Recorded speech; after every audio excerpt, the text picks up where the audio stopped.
بسم اللہ الرحمن الرحیم۔ جنگی قیدیوں کے ساتھ نبی پاک صلی اللہ علیہ وسلم کے رحم و کرم پر ہم گفتگو کر رہے ہیں۔ ایک جنگ جو اسلامی تاریخ میں پیش آئی وہ جنگ حنین بھی ہے۔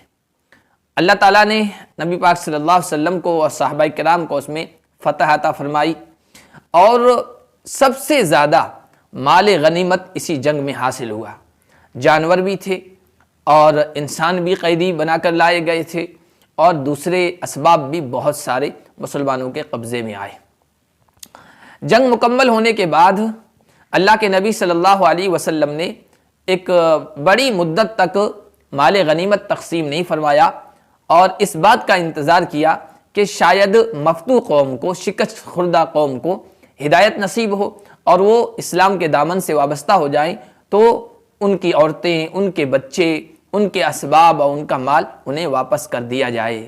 لیکن کافی مدت تک جب ان میں سے کوئی نہیں آیا تو نبی رحمت صلی اللہ علیہ وسلم نے مال غنیمت مجاہدین میں تقسیم فرما دیا۔ تقسیم کے عمل سے فارغ ہونے کے بعد وفد حوازن آیا۔ قبیلہ حوازن کا ایک وفد نبی پاک صلی اللہ علیہ وسلم کی خدمت میں حاضر ہوا اور اپنے اسلام کا اعلان کیا، اور پھر اس کے بعد نبی پاک صلی اللہ علیہ وسلم سے اپنی عورتیں، اپنے بچے اور مال و اسباب واپس کرنے کی درخواست پیش کی۔ نبی رحمت صلی اللہ علیہ وسلم نے اس موقع پر ان سے کہا کہ اموالکم احب الیکم ام نساؤکم و ابناؤکم، تمہیں کیا چاہیے؟ مال چاہیے یا اپنی اولاد اور اپنی عورتیں چاہیے؟ دونوں میں سے ایک چیز پسند کر لو۔ وہ کہنے لگے یا رسول اللہ خیرتنا بین احسابنا و اموالنا فابناؤنا و نساؤنا احب الینا، آپ نے ہمیں ہمارے مال، اسباب اور عورتوں اور بچوں کے درمیان اختیار دیا ہے، تو ہمیں اپنی اولاد اور اپنی عورتیں محبوب ہیں، وہ واپس کر دیجئے۔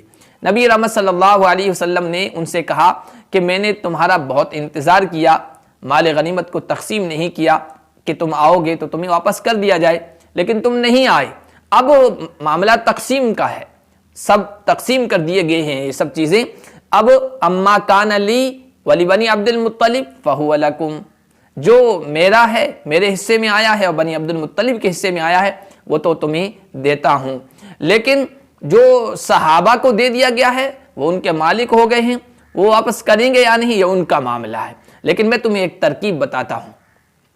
اذا صلیت بالناس فقوموا وقولوا، جب میں نماز پڑھا چکوں لوگوں کو تو سب لوگوں کے بیچ میں تم کھڑے ہو جانا اور یہ اعلان کرنا انا نستشفع برسول اللہ الی المسلمین وبالمسلمین الی رسول اللہ فی نسائنا وابنائنا، ہم اللہ کے نبی صلی اللہ علیہ وسلم کو مسلمانوں کی خدمت میں اور مسلمانوں کو نبی پاک صلی اللہ علیہ وسلم کے حضور سفارشی بناتے ہیں اپنے بیٹوں اور اپنی عورتوں کے بارے میں۔ جب انہوں نے یہ اعلان فرمایا تو تمام صحابہ کرام اپنا اپنا حق واپس دینے کے لیے تیار ہو گئے۔ جس کے حصے میں جو غلام باندی وغیرہ آئے تھے وہ سب واپس کر دینے کے لیے تیار ہو گئے۔ نبی پاک صلی اللہ علیہ وسلم نے حنین کے جنگی قیدیوں کے سلسلے میں پہل فرما کر ان کو آزاد کرنے کی اور واپس کرنے کی یہ شکل اختیار کر کے ان پر احسان فرمایا۔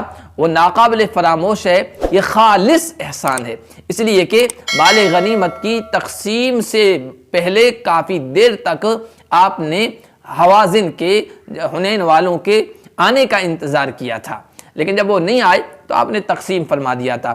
پھر آپ صلی اللہ علیہ وسلم نے اپنی طرف سے ان کو رہا کرنے میں سبقت اور پہل کر کے اپنی حکمت عملی کے ذریعے سے صحابہ کرام کو بھی ترغیب دی، شوق دلایا کہ تم بھی واپس کرو، اور اس کی ایک ترکیب حوازن کے لوگوں کو بتائی۔ جب انہوں نے اس ترکیب پر عمل کیا تمام صحابہ بخوشی سب واپس کر دینے کے لیے تیار ہو گئے۔ جنگی قیدیوں کے ساتھ آپ صلی اللہ علیہ وسلم کا یہ احسان، آپ کا یہ رحم و کرم اور آپ کا یہ سلوک ہے۔